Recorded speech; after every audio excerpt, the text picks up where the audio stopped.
me digo, siento cuando estás y tú me das voz con esa fuerza y tratamos de mirar hacia un mundo feliz, pero contribuir también a que eso sea posible. Y pensamos que el objetivo fundamental de todas las sociedades es que la base, los cimientos, los más pequeños, pues consigan tener el mayor bienestar. Y sin duda, si a ellos los vemos felices, como nosotros no lo vamos a estar. Contigo, soy todo contigo. Me haces falta, ya no puedo vivir si tú no estás aquí, yo contigo. Así que a veces pues nos toca a los padres volver a la escuela, que no está mal, porque vivimos situaciones en las que tenemos que gestionar situaciones complicadas, emociones, y para hacerlo de la mejor manera, pues seguramente, y a partir de hoy, que iniciamos y abrimos esta escuela de padres, vamos a poder visitar este lugar en el que encontrar pautas muy concretas para actuar y generar mejores ambientes a nuestro alrededor. Contigo, solo voy a cantar contigo, voy a hacer todo contigo, a veces no me digo, esto no lo podemos hacer solos. Tenemos que hacerlo, como siempre, de la mano de los mejores especialistas enfocados en el área que estamos tratando, porque La Gente Nihao, el programa más optimista de la radio, tiene muchas áreas. Bien, pues en la de hoy nos dejamos llevar por un psiquiatra, jefe de psiquiatría del Hospital Universitario Infanta Leonor, Javier Quintero, referente por ese apellido de la psiquiatría en nuestro país, sin duda, y además director de ese oasis para los niños, para los padres y para las familias, para su bienestar, que es Psikids. Bienvenido, buenas tardes. Muy buenas tardes, Rocío. Bueno, ¿a cuántos, es decir, niños, padres, familias has ayudado en tu carrera profesional?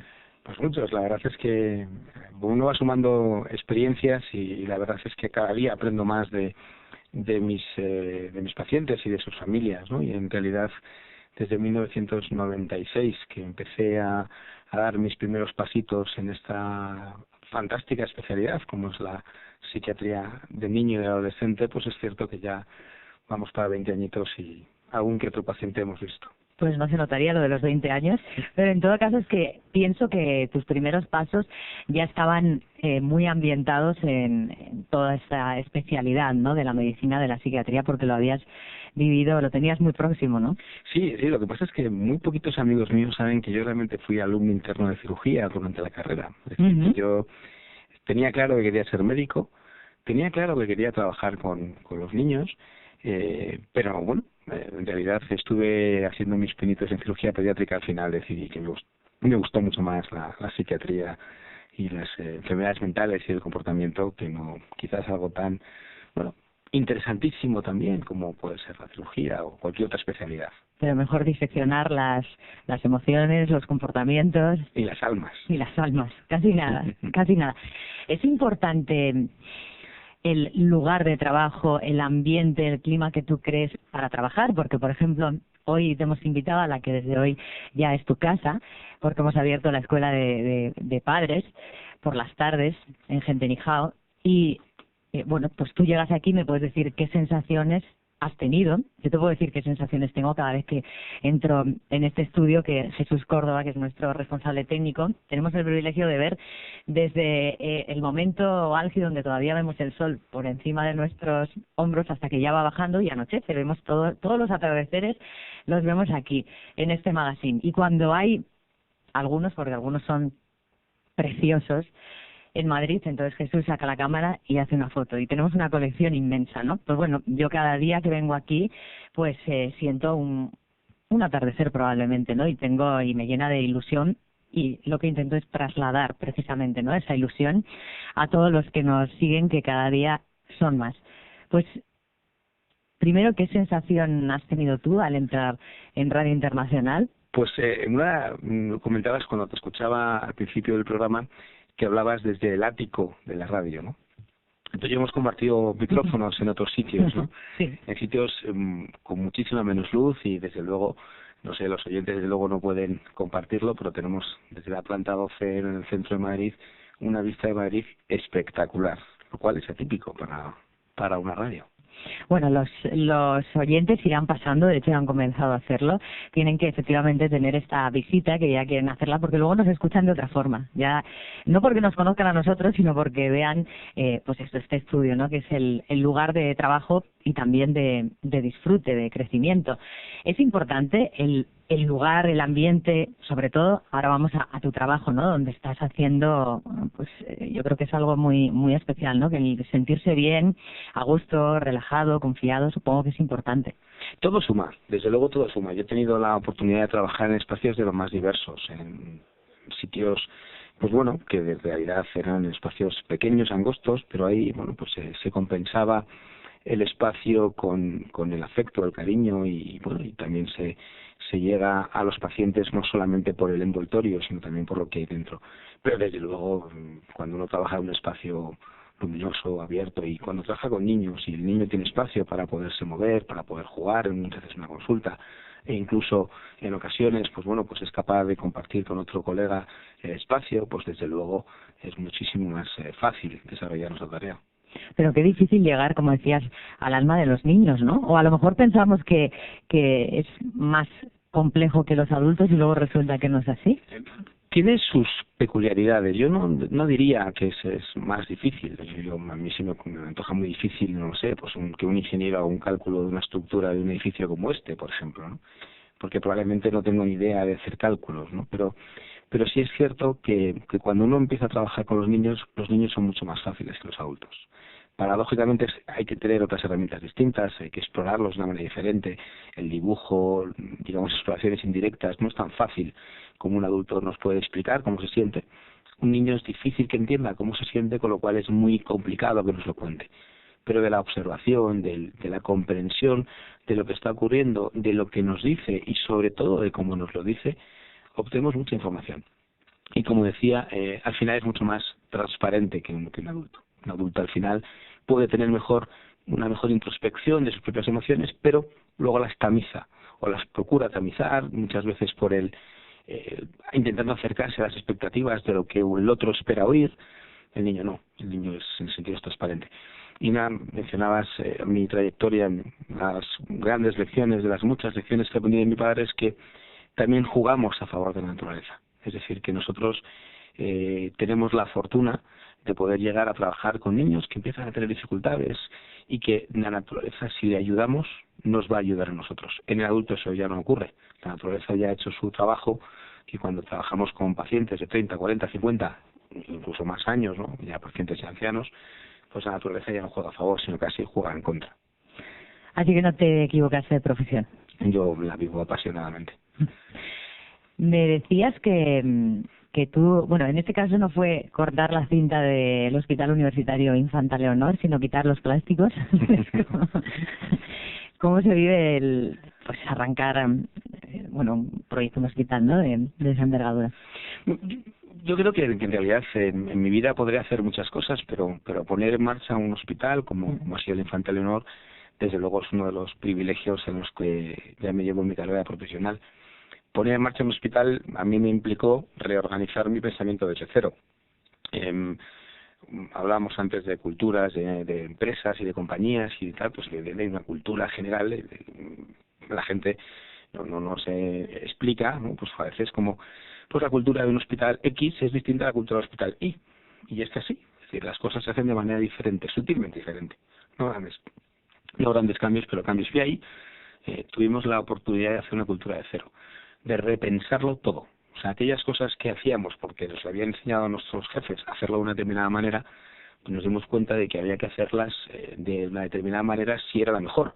Entonces nos obligó a repensar todo, absolutamente, lo cual a mí me sirvió para organizarme o reorganizar mi cabeza de nuevo, ¿no? ¿Y cuál es la cultura de SickKids? Pues mira, la cultura del centro que tenemos abierto en Pozuelo y Madrid, en SickKids, es una cultura moderna en el sentido de intentar acercar las mejores evidencias a nuestros pacientes, evidencias científicas. Eso no quiere decir ni muchísimo menos que cada cosa que se publica inmediatamente la asumamos, ¿no? Una de las cosas que yo creo que hay que tener siempre muy en cuenta es que no todo vale.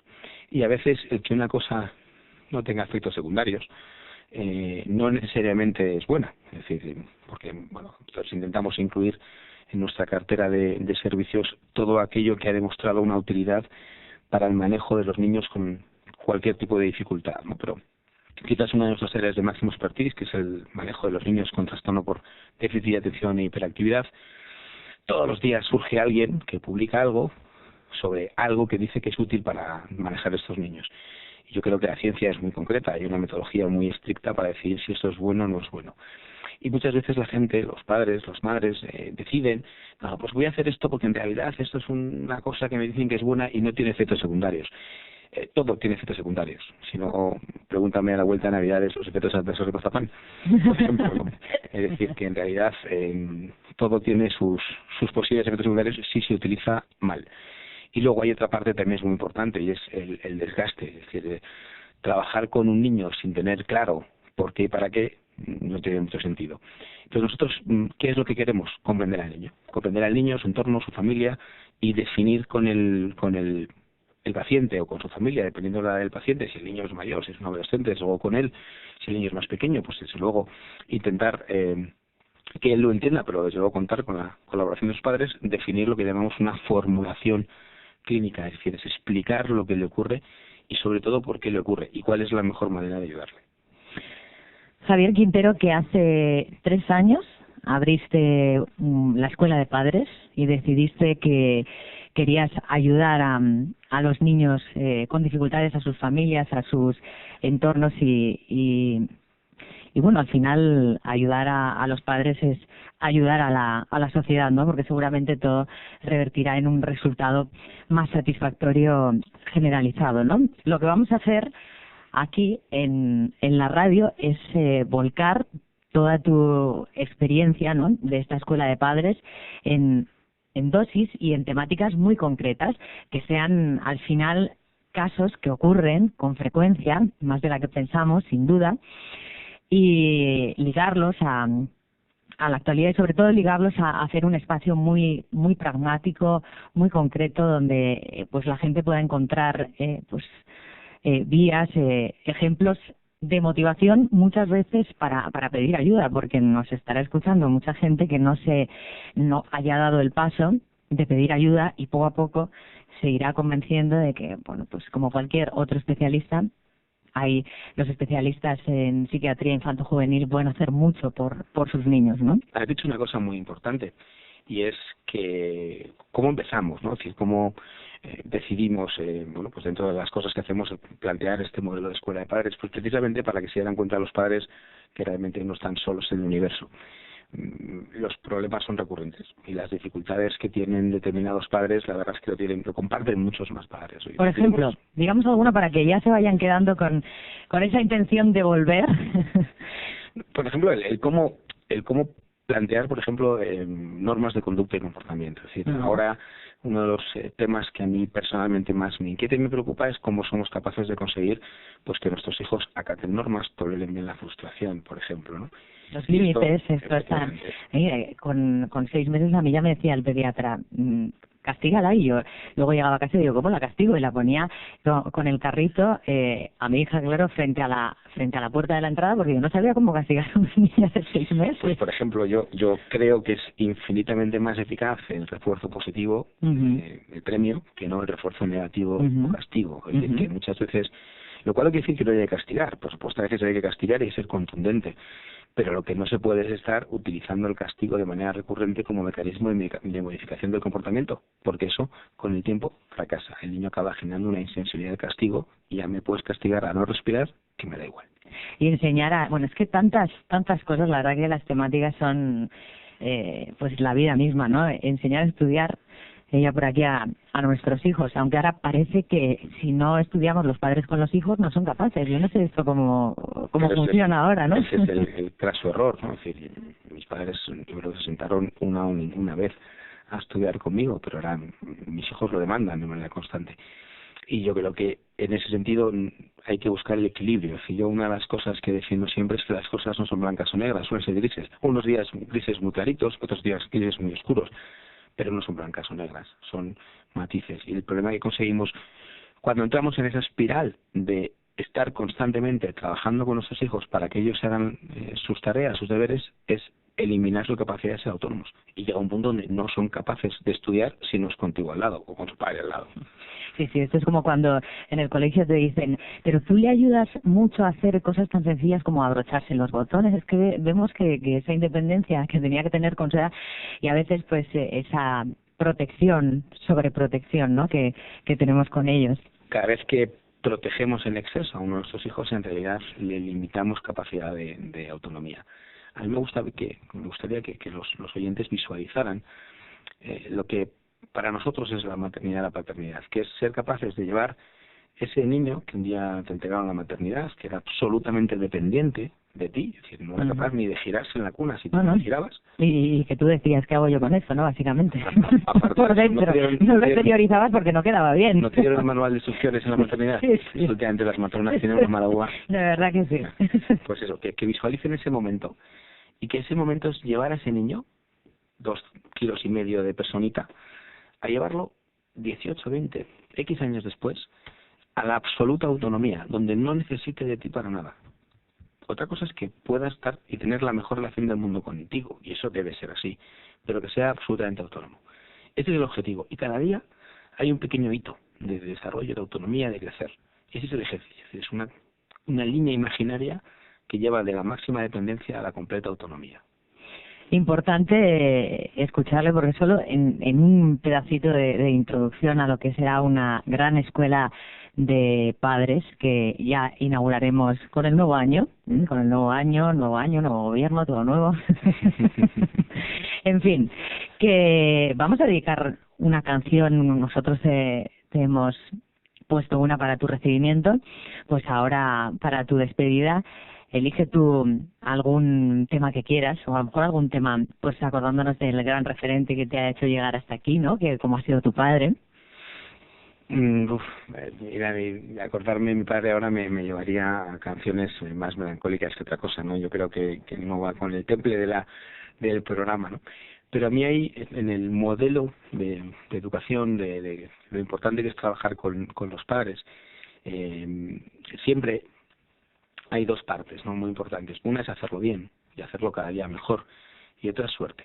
Siempre hace falta tener un poco de suerte, porque es cierto que a veces las cosas se hacen todo lo mejor posible, caramba, cuando la suerte va de cara, por muy bien que se hagan las cosas, no siempre se consiguen los mejores resultados, con lo cual la canción de Suerte de Rosana puede estar muy acorde a la otra parte, pues, aparte de complementemos el trabajo haciendo bien las cosas, pero caramba, un poquito de suerte, y a aquellos que les haya tocado lotería, enhorabuena.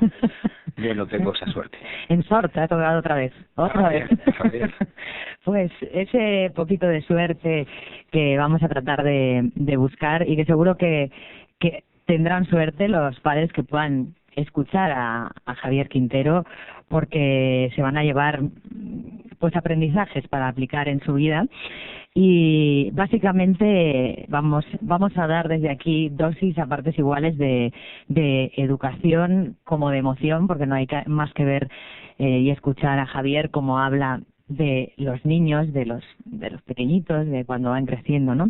Y esa parte de la gestión de todas esas emociones también estará en la escuela de padres, que abrirá muy pronto sus puertas con el nuevo año.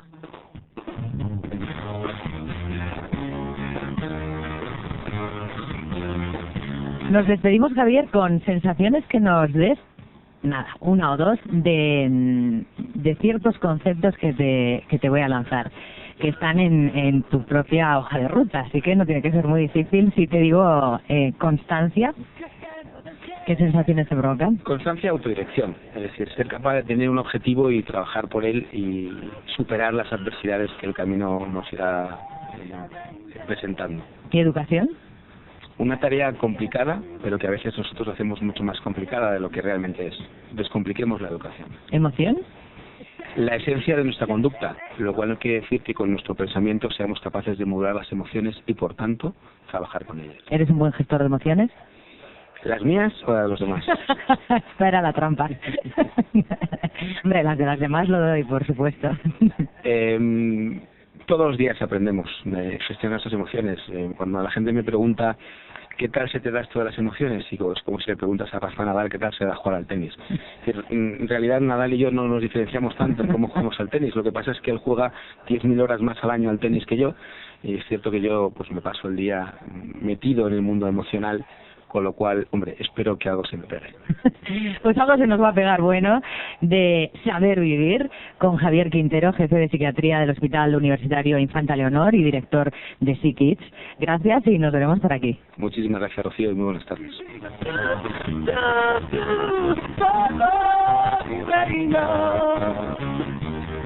You said I'm the color.